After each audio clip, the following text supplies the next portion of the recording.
பிஸ்மில்லா ரஹ்மான் ரஹீம் அல்ஹம்துலில்லா அஸ்ஸலாத்து வஸ்ஸலாம் அலா ரசூலில்லா வஅலிஹி வஸஹ்பிஹி வஸல்லம். அஸ்ஸலாம் அலைக்கும் வரஹ்மத்துல்லாஹி வபரகாத்துஹு. கண்ணியத்துக்குரிய சகோதர சகோதரிகளை, குர்ஆன் தஃப்சீர் நம்ம தொடர்ந்து பார்த்துட்ருக்குறோம். இன்ஷா அல்லாஹ் இன்னைக்கு சூரத்துன் நூஹ் பார்க்கலாம். அஊது பில்லாஹி மினஷ் ஷைத்தானிர் ரஜீம்.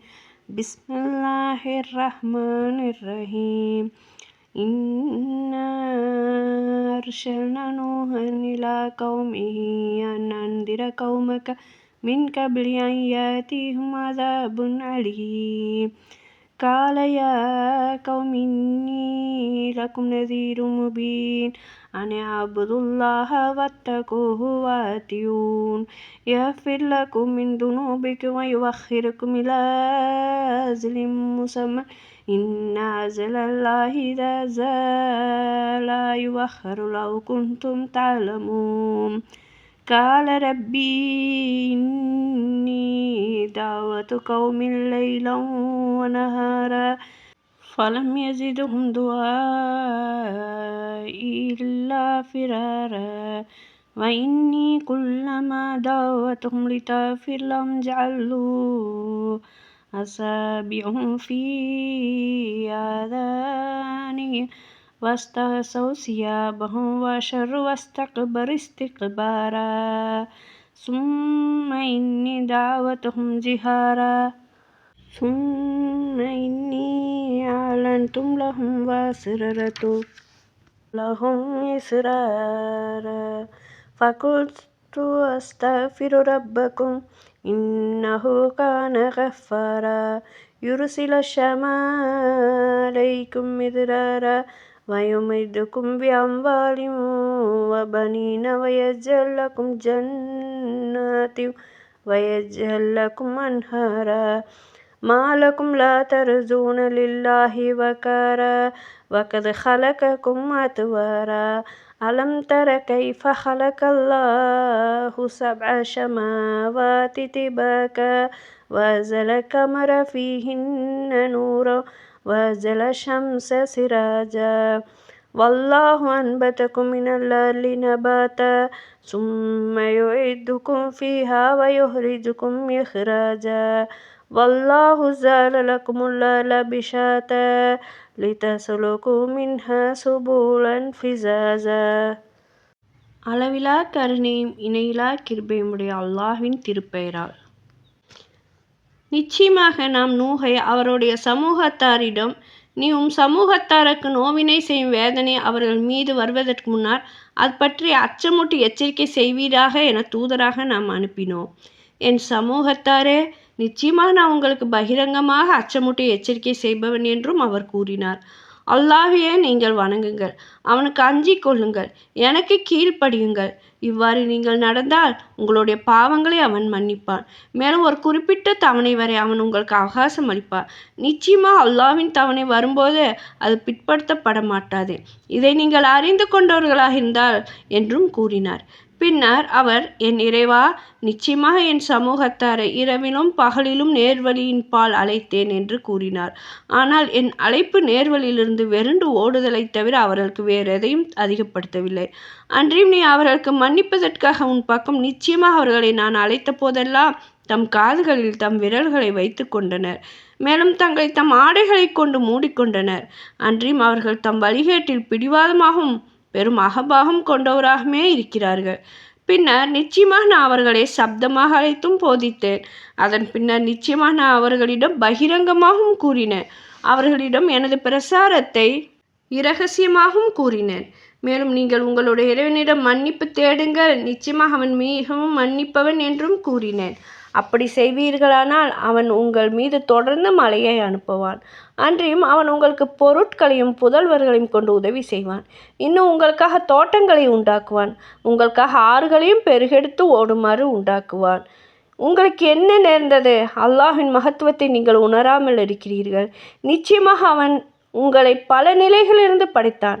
7 வானங்களையும் அல்லாஹ் அடுக்கடுக்காக எப்படி படைத்திருக்கான் என்பதை நீங்கள் பார்க்கவில்லையா? இன்னும் அவற்றின் சந்திரனை பிரகாசமாகவும் சூரியனை ஒளிவிளக்காகவும் அவனே ஆக்கியிருக்கிறான். அல்லாஹ்வே உங்களை பூமியில் செடி போல் வளரச் செய்தான். பின்னர் அந்த பூமியிலேயே உங்களை மீண்டும் சேர்ந்து மற்றொரு முறை உங்களை அதிலிருந்து வெளிப்படுத்துவான். அன்றியும் அல்லாஹ் உங்களுக்காக பூமியை விரிப்பாக ஆக்கினான். அதில் உள்ள விசாலமான பாதைகளில் நீங்கள் செல்வதற்காகவும் என்றும் போதித்தார். இந்த அத்தியாயம் மக்கா வாழ்க்கையின் ஆரம்ப காலகட்டத்தில் இறக்கி அருளப்பட்ட அத்தியாயங்களில் ஒன்றாகும். இதனுடைய வசனங்கள் 1லேருந்து 28 வரைக்கும் இருக்குது. நான் இப்போ 1லேருந்து 20 வரைக்கும் இந்த வசனத்தை ஓதியிருக்கிறேன். அதாவது நபி ஸல்லல்லாஹு அலைஹி வஸல்லம் அவங்களுடைய அழைப்பு பணிக்கு எதிராக மக்காவில் வாழ்ந்த இறை நிராகரிப்பார்கள் காட்டிய எதிர்ப்பு கடுமையாக இருந்தது. இதில் நூஹ் அலைஹிஸ்ஸலாம் அவங்களுடைய முழு வரலாறு எடுத்துரைக்கப்படுவதின் நோக்கம் மக்காவின் நிராகரிப்பவர்களை இவ்வாறு எச்சரிப்பதாகும். நூஹ் அலைஹிஸ்ஸலாம் அவங்களுடன் அவங்களுடைய சமூகத்தார் நடந்து கொண்டதை போன்றே நீங்கள் முஹம்மது நபி ஸல்லல்லாஹு அலைஹி வஸல்லம் அவங்களுடன் நடந்து கொள்கிறீர்கள். இந்த நடத்தையை நீங்கள் கைவிடாவிட்டால் அவர்கள் அடைந்த அதே கதியைத்தான் நீங்கள் அடைய நேரிடும்.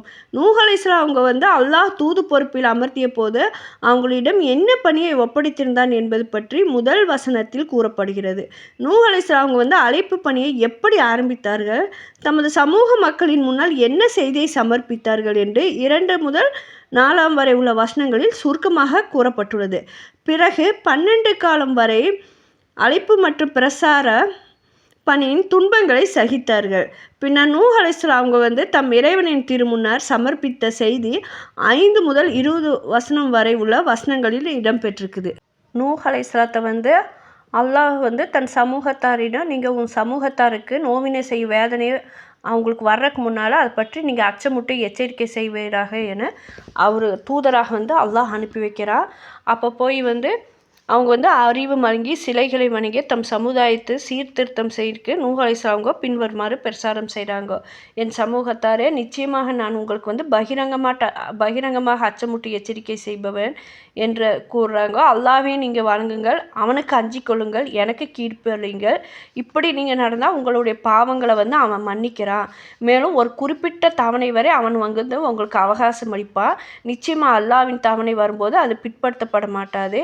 இதை நீங்கள் அறிந்து கொண்டவர்களாக இருந்தால் நிச்சயமாக அப்படின்னு சொல்கிறாங்க. பின்னர் அவன் எல்லாம் சொல்கிறதுக்கப்புறம், என் இறைவா, நிச்சயமாக நான் என் சமூகத்தாரை இரவிலும் பகலிலும் நேர்வழியின் பால் அவரை அழைக்கிறேன். ஆனால் என் அழைப்பு நேர்வழியிலிருந்து வெறும் ஓடுவதை தவிர அவங்களுக்கு வேறு எதுவும் அதிகப்படுத்தலை.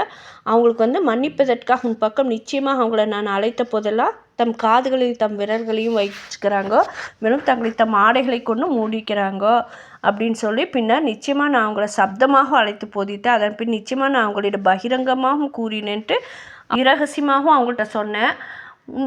நீங்கள் உங்களுடைய இறைவனிடம் மன்னிப்பு தேடுங்கள், நிச்சயமாக அவன் மிக மன்னிப்பவன் என்றும் சொன்னேன். அப்படி செய்வீர்களால அவன் உங்கள் மீது தொடர்ந்து மழையை அனுப்புவான்னு நூஹ் அலைஹிஸ்ஸலாம் தம் சமுதாய மக்கள்கிட்ட சொல்லியிருக்கிறாங்க. அதை நான் எப்படியெல்லாம் கூப்பிட்டேன், உன் பால் அவங்கள அழைச்சேங்கிறதை அல்லாஹ்ட்ட அவங்க ஒப்படைச்சு சொல்கிறாங்க. நீங்கள் அல்லாஹ் வணங்கினா அவன் உங்களுக்கு பொருட்களை புதல்வர்களை கொண்டு உதவி செய்வான், இன்னும் உங்களுக்கு தோட்டங்களை உண்டாக்குவான், உங்களுக்கு ஆறுகளை எல்லாம் உண்டாக்குவான் அப்படின்ட்டு சொல்கிறாங்க. உங்களுக்கு என்ன நேர்ந்தது, அல்லாஹ்வின் மகத்துவத்தை நீங்கள் உணராமல் இருக்கிறீங்கன்ட்டு நூஹ் அலைஹிஸ்ஸலாம் தமது பிரசாரத்தில் மிகப்பெரிய அறிவியல் உண்மையும் சமர்ப்பிக்கிறாங்க. அதாவது நிச்சயமாக அவன் உங்களை பல நிலைகளிலிருந்து படைத்தான். 7 வானங்களையும் அல்லாஹ் அடுக்கடுக்காய் எப்படி படைத்திருக்கிறான் என்பதை நீங்கள் பார்க்கலையா? இன்னும் அவற்றில் சந்திரனை பிரகாசமாகவும் சூரியனை ஒளிவிளக்காகவும் அவனே ஆக்கினான். அல்லாஹ்வே உங்களை ஒரு செடியை போல் பூமியில் வரச் செய்தான், வெளிப்படுத்தினான். பின்னர் அந்த பூமியிலே உங்களை மீண்டும் சேர்த்து மற்றொரு முறை உங்களை அதிலிருந்து வெளிப்படுத்தினான்னு சொல்கிறாங்க. அன்றியும் அல்லாஹ் உங்களுக்காக பூமியை விரிப்பாக ஆக்கினான், அதில் நீங்கள் செல்வதற்காக விசாலமான பாதைகளும் அமைத்தான் சொல்கிறாங்க. மேற்கண்ட வசனத்தில் சூரியன் விளக்காகவும் சந்திரன் பிரகாசமாகவும் இருப்பதாக நூஹ் அலைஹிஸ்ஸலாம் அவங்க அல்லாஹ்விடமிருந்து தமக்கு கிடைத்த தூது செய்தி மூலம் அறிவிக்கிறாங்க. இதில் மிக சிறந்த அறிவியல் உண்மை புதைத்துள்ளது. அதாவது சூரியனுடனும் சந்திரனோட ஒளிகளுக்குள் வித்தியாசங்கள் இருக்கிறது என்பதே, அது ஒவ்வொன்றின் பணிகளும் வெவ்வேறானவை என்பதையும் இந்த வசனம் உணர்த்துகிறது. இன்றைய விஞ்ஞானிகள் சூரியனை ஒரு நட்சத்திரம் என்றும் தானாகவே அது வெப்பத்தை உருவாக்கி ஒளியை கக்கி வருகிறது என்றும் கண்டுபிடித்திருக்கிறார்கள். ஆனால் சந்திரனோ தன்னிலிருந்து ஒரு ஒளியும் உற்பத்தி செய்யவில்லை, சூரிய ஒளியை மட்டுமே சந்திரன் பிரதிபலிக்கிறது என்பதையும் விஞ்ஞானிகள் இன்று நிரூபித்திருக்கிறார்கள். இந்த விஞ்ஞான உண்மைகளை அந்த கால மக்களுக்கு குழப்பம் ஏற்படாத வகையிலும் இந்த கால மக்களுக்கு பொருந்தக்கூடிய வகையிலும் நாசுக்காக பதப்பிரயோகங்களை போட்டு அல்லாஹ் அறிவித்து கொடுக்க நூஹ் நபியும் மக்களிடம் எடுத்துரைச்சிருக்கிறாங்க. நூஹ் அலைஹிஸ்ஸலாம் தமது சமுதாயத்திடம் 950 வருடங்கள் தொடர்ந்து போராடி இருக்கிறாங்க. சிறிதும் தளரவில்லை. நானும் உங்களைப் போன்ற மனிதர்கள் தான் என்றாலும் அல்லாஹ்விடமிருந்து தூது செய்தியை கொண்டு வந்துள்ளேன். என்னை நம்புங்கள். உங்கள் இஷ்ட தெய்வங்களை எந்த காலத்திலும் உங்களுக்கு உதவ இயலாத பலவீனமானவர்கள். நான் உங்களிடம் மார்க்கத்தை திணிக்கவும் இல்லை. பொன்னையோ பொருளையோ உங்களிடமிருந்து நான் எதிர்பார்க்கவும் இல்லை. அல்லாஹ்வை நம்புங்கள். அவனது கோபத்திற்கு ஆளாகி சாபத்திற்குரியவர்களாக மாறிவிடாதீர்கள் என்றெல்லாம் கூறி போராடினார்கள். அந்த அறிவிலி மக்கள் அவரை ஏற்க மறுத்து அவரையே தூற்ற ஆரம்பித்த போது தான் மலைகளை போன்ற அலைகளை உருவாகி அதில் அந்த அநியாயக்கார மக்களை அல்லாஹ் அழித்தொழித்தான். இன்ஷா அல்லாஹ் இதன் தொடர்ச்சி அடுத்த வீடியோவில் பார்க்கலாம். இன்றைய நாளில் உன்னுடைய ரிஸ்கின் வாசல்களை எங்களுக்கு திறந்து விடுவாயாக. எங்கள் துக்கங்களை மகிழ்ச்சியாக மாற்றுவாயாக. எங்களின் நோய்களை குணமாக்குவாயாக. எங்களில் மறைந்தவர்களின் மீது கருணை காட்டுவாயாக. யா அல்லாஹ், எங்களில் பலவீனமாக இருப்போரை பலப்படுத்துவாயாக. நீ அனைத்து பொருட்களின் மீதும் சக்தியுடையவனாக இருக்கிறாய். பிஸ்மில்லாஹில்லதி லா யலுர்ரு மா அஸ்மிஹி ஷைஇன் பில் அர்லி வலா பிஷமாஇ வஹ்வ ஷமீஉல் அலீம். அல்லாஹ்வின் பெயர் கொண்டு ஆரம்பிக்கிறேன். அவன் பெயருடன் பூமியில் உள்ள மற்றும் வானத்தில் உள்ள எந்த பொருளும் எந்த தீங்கும் செய்துவிட முடியாது. அவன் கேட்பவனாகவும் அனைத்தையும் அறிந்து கொள்பவனாகவும் இருக்கிறான். ஆமீன்.